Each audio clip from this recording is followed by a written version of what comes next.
we're living in Toluca Lake. We end up moving to Northridge. Great place. What a wonderful place I talk about all the time. California has its pitfalls now, but back then it was a delicious time, late 50s through the late 60s, to grow up in that area.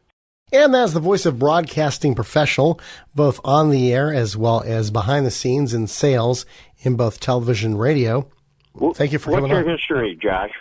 Yeah, I've worked in radio for 30 years. I grew up here in Southern California. I remember you on Century Cable. I grew up in Eagle Rock. And oh, my God, up in the Lakeview Terrace area. Yeah. Did you ever go to a church and there was a guy named Bill Everett? God, I don't know if that was his real name. He worked with me at KBFM. He was a preacher up there, kind of a short, round-faced, chubby guy.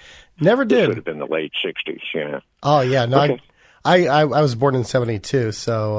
I got pubic hairs that old, so, I mean, you know. I remember there was this pastor who used to advertise in the local paper. His name was R.L. Heimers. And my dad said the first picture they had of him, he had no hair, just, chrome dome head. Then the second picture they had later on, he had this really bad toupee. And then the third picture, they had the top of his head cut off. So so he was getting all the money out of the collection. Yeah, exactly. Going downtown to Toupees or Us. Yeah. So you remember me from Century Cable? Oh, yeah. God, that's a long time ago. I do, yeah. The Century Cable advertising. I remember it was originally Group W Cable, and then around 1985 or 86 it became Century, and then... We came in. I worked for Jim Dolan out of Long Island, so that was the story there. We took over the ad side of it. He made a deal with Century. And he knew the kid, and that's how that all worked. So. Oh, cool. Yeah. And he so fired me. He fired everybody that worked for him. I mean, that's Dolan. And little did I know, he's here now, of course, with the spear. Lives in his house. Wow. Yeah, he's the guy that put that all together. Yeah, he was a bright guy, though. I got nothing bad to say about him. He was a coke freak for many years, and he was just an interesting cat that was very dynamic. His dad was just the opposite, and how he started HBO was a hilarious story. There's so many stories about Dolan. Yeah. Oh wow, what was the story about starting HBO? Just to have curiosity. The old man was like Italian mafia, and what he did in the middle of the night. You ever been to New York City? Yeah. Mm-hmm. Okay, and there are always crews out. You don't know who they are. They're digging the streets and all that.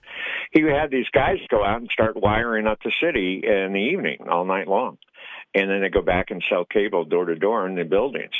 Well, they had about 50,000 subs. And all of a sudden, HBO was starting off. He was involved with that, and he was programming that in there. And the city got wind of it, and they said, "Hey, you can't do this. You have to pay us a fee for all the stuff you've installed, or you got to tear it all out." He said, "I'll be happy to tear it out. Meantime, you want to deal with 50,000 people who will be calling you and asking why I'm doing that?" And that's how HBO got started. All right. That's a way to sock it to the man, right? It's kind of cool. Just stuck it right out there, the rear end. And it just really worked. And, of course, he was a very pragmatic, slow, plodding guy, where Jimmy was just the opposite. But he would bring Jimmy into the office in the city in the weekends, and from a little kid. And he just sucked up everything by being around it. And then he gave him, actually one of the things that he was running pretty intently out in Woodbury for Century Cable's headquarters out there was the advertising. And it was just beginning. And that's when we all got into it. And Jimmy took to that and he had all these ideas, and he wasn't scared to spend money sometimes. Sometimes he never spent a dime. That's why there was no rhyme or reason with the guy, But it was interesting times. I remember once I was doing a big bus tour here, and I was doing that for over 6.5 years after I retired. And I'm up there, and I'm talking about the spear, and I said, I work for a guy who owns that, and he ended up firing me and fired everybody I worked for him, and Jimmy Dolan. And then the guy turns around in front of me, and he goes, what city did you work in? I said, I ran Century Cable. I said, I was in Cleveland. He was one of like 80 guys that worked in the ad division for Dolan. What are the odds of that in the United States, right? And of course, he, mimicked everything I had said. And Dolan was this and that and everything else. You never knew, man. I was up there once on the big bus talking about Fresno. I go, anybody in town know my son? He's 57 years old, Artie Breyfogle, the fourth. And guy goes, yeah. And I go back, hey, how do you know Artie? He goes, I hired him about 22 years ago in the carpet business. And my son's been running a carpet place for years, And I go, man, the world's small. It is a small world. Well, tell us about your life growing up and what inspired you and who inspired you to get into broadcasting. Well, I basically kind of inspired myself. Let me go way, way back, and I don't want to bore you, but my parents, my dad was, when the war started, I think he was around 27, they called him Grandpa, and he wanted to be a pilot, and he went to all over training and doing stuff in Walla Walla, Washington. I got pictures of him driving a Jeep. Well, he looked like he was leaning to the side, and his buddy took the picture. And they had him on the big animals on the side of the Golden Gate Bridge waving and all that. Anyway, he ends up in England. He's in an air wing over there. And he got a perforated eardrum, so he could never be a pilot. And I think that kind of devastated him, but he could type. So he became a staff sergeant, Arthur Breyfogle Jr., and took care of all the paperwork for the air wing and everything else. I asked him a lot about World War II. I said, and he would never really respond with a lot of things back. Of course, looking back, he probably lost well over a third of his friends who would go out one day on a flight and never come back. The attrition rate on B-17 flights in the early days were horrific. But the interesting part was years ago, we're clearing out my mom's place in Atlanta. She lasted about another 12, 14 years for my dad. My dad lived to be 88, and Mom was almost 90 when she passed. So wow. They had a good long run. Yeah. So basically, my wife goes, come on home when you get a chance. I'll show you this. And there's a piece of paper. And on this paper was signed by the commanding general of the Air Wing. That was the Army Air Corps then, before the Air Force, and other stuff on there. All this guy, the doctor, and the guy that ran the base there, and all this stuff. And up at the top, it said that my dad, Staff Sergeant Arthur Breyfogle Jr., was the officer or the non-commissioned officer in charge of venereal disease. So everybody that got a dose of the clap went to my dad, and he told them where to go or what to do. And that is probably why I didn't talk a lot about World War II. Blew me away. I still have it. And, every Veterans Day, I put it on Facebook to say, here's what my dad did during the war. Anyway, he had a great voice. He was almost self-taught from Troy, Michigan. If anyone knows where the Kmart headquarters were for years, that's where their house was. One of his younger four brothers, there were three brothers in him, got polio at the age of 6, and raised him and helped him up. And anyway, he left there, and after the war, he got in a very lucky chance. He was late to the interview, but got in to do it, to audition for the St. Louis Municipal Opera. And he had a fantastic voice, baritone. He got the gig, and that's where he met my mother. My mother had been born on a plantation, an old plantation in Demopolis, Alabama. I'm going to actually go bury her next month. She's been in my restroom back here in a FedEx box for a number of years. My mother was quite the interesting cat. When she was almost passing, she made a deal with Emory University in Atlanta, and I didn't know they only took a few, like 6 or 8 a year. And all I paid for was a $300 ambulance ride of her to go to Emory. And then I never saw a hide nor hair of her for about 2.5 years. What they did, they would use her body parts, cover up, and display them to the students. Say, hey, here's a 35-year-old guy that smoked and was a total idiot. And then here was this lady who was almost 90. Here, compare the lungs, compare this and that. My mother had skin of like a 50-year-old when she passed. I mean, she was very well preserved, being she was actually English-Scottish base, so very, very white. Anyway, she was in the St. Louis Municipal Opera, and they hooked up.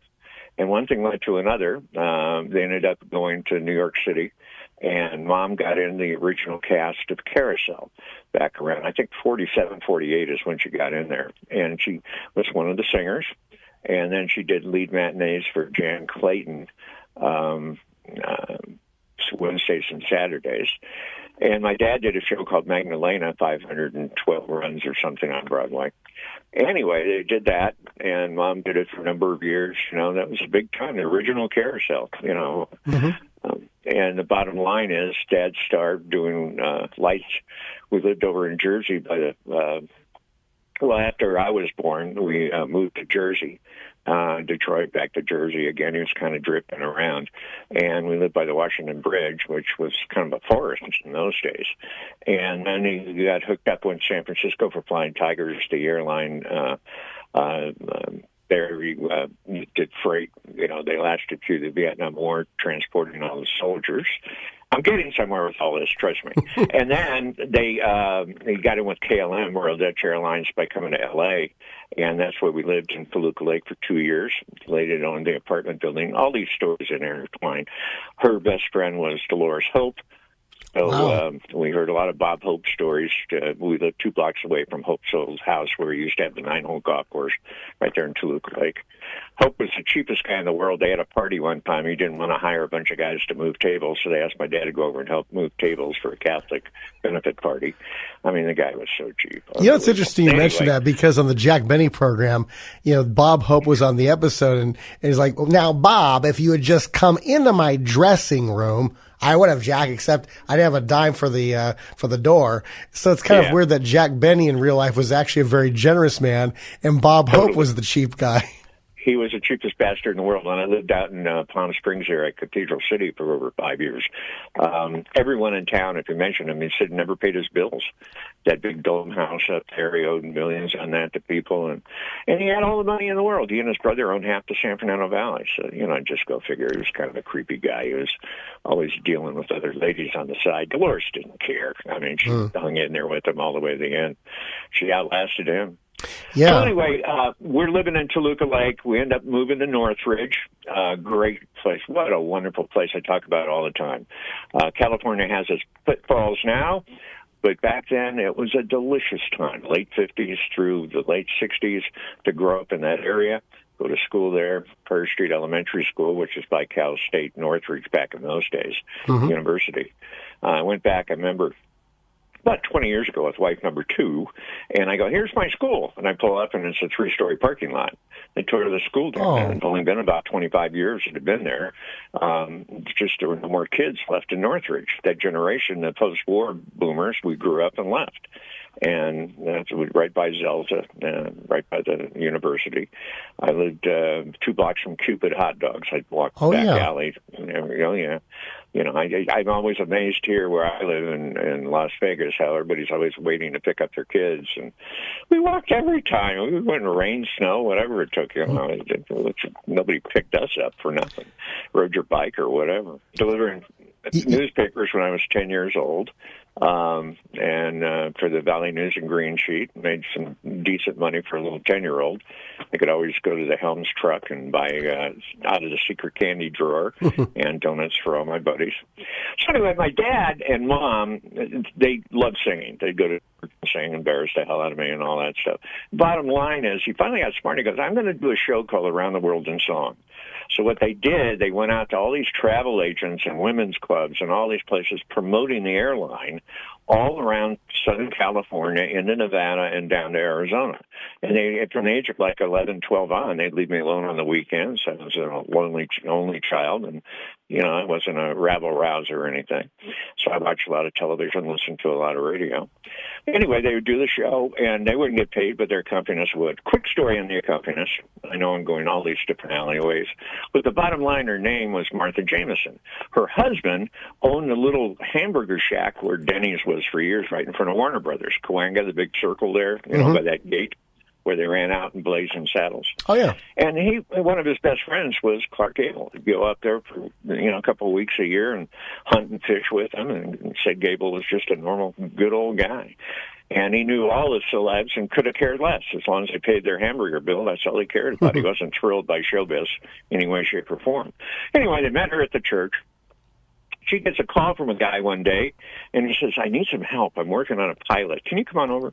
So she spends like a whole Sunday with him, comes up with most of the lyrics, the theme, everything, and thinks nothing of it. About 6 months later, she's at home, premiere season on CBS. Come and listen to a story about a man named Jed. She had done most of the work on the Beverly Hillbillies theme. Wow. Paul Henning was the guy's name, and he had a bunch of the other shows, Green Acres and all that other stuff. Bottom line is, never gave her credit. He was a multimillionaire then. She would have been set for life. Never gave her nothing. I don't even think he paid her for coming over for the day. Welcome to Hollywood. Anyway, they would go out and perform and do all that stuff. At the age of about 12, my mother goes, hey, well, why don't you look into this teenage workshop at the Cal State Northridge? It was 2 blocks away. Okay, so I went, and then we had classes in the morning, then we had to be in 2 shows. You had to tech on one show, and you had to act on the other. Well, if a kid couldn't act, they'd put him on stage with a spear. I was pretty good. The first year I did Barnaby, who was the evil guy in Babes in Toyland. And actually, I found out years later, and I didn't remember, but a guy remembered for me, Cindy Williams, the actress, had been the little girl that I was trying to take her and the little boy away and all that stuff. Yeah, what do you know? My mom looks like Cindy Williams, by the way. Well, cool. Yeah. I read her book, and, she had some interesting tales, but she didn't spend a lot of time talking about that time there. But she had, problems at the home when she was a kid and all that, I guess. But anyway, so I do the first year there. I get Best Supporting Actor. I worked lights. It was a brand new theater then, and I remember they had a 12 set for lighting, and it was like $1 million lighting board. And you'd preset all the scenes, you'd push a button, go to the next one, or fade to it, or whatever. And we did a very, very difficult technical show, Midsummer Night's Dream, Shakespeare. A lot of mystical looking lighting scenes and everything else. And I remember once I go to change the scene, I went black for 20 seconds in the theater. I go, I'll get to it, okay. Kid brought it up, welcome to showbiz. So the next year I play a thing of the Reluctant Dragon. I'm in a suit. They have to look at my head. I get Best Actor for that, even though you don't even see my face. And it's out of 300 and some kids. But they said, you're going to do audio on this show. All right. So I go in, and right in front of me is this little weird device, and it's got red, green, and blue-colored dials on it, big potentiometers, 2 VU meters. I think there was one. I think it was not stereo then. And I asked the guy, I go, what's that? He goes, oh, that's your control board. That's your, we're going to channel the audio through up and down and cue it and everything. I go, what's all that? The minute the class was over, right across the street was the county library, a small one out there in Northridge. I went in and got like 6 books on radio.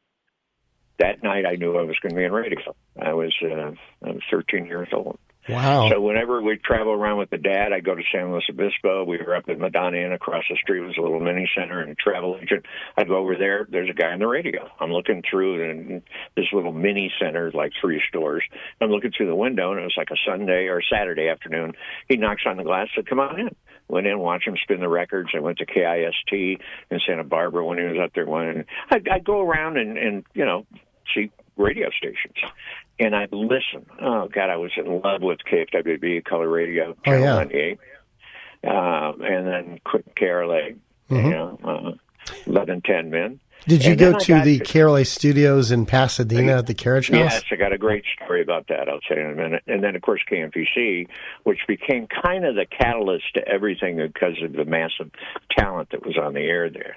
I mean, I listened to that, and you would just be blown away, just like, wow. Even the guy doing the traffic, I mean, the news, I mean, everything. And then later on, the jingles, and I have a story about Anita Kerr. This is the Talking Archive. By the way, check out our Instagram page at JoshDJ57. There we have food reviews. And we're in conversation with Artie Breyfogle. And next time, he shares some wonderful stories about the land of 1110 in Los Angeles, as well as the legendary Casey Kasem.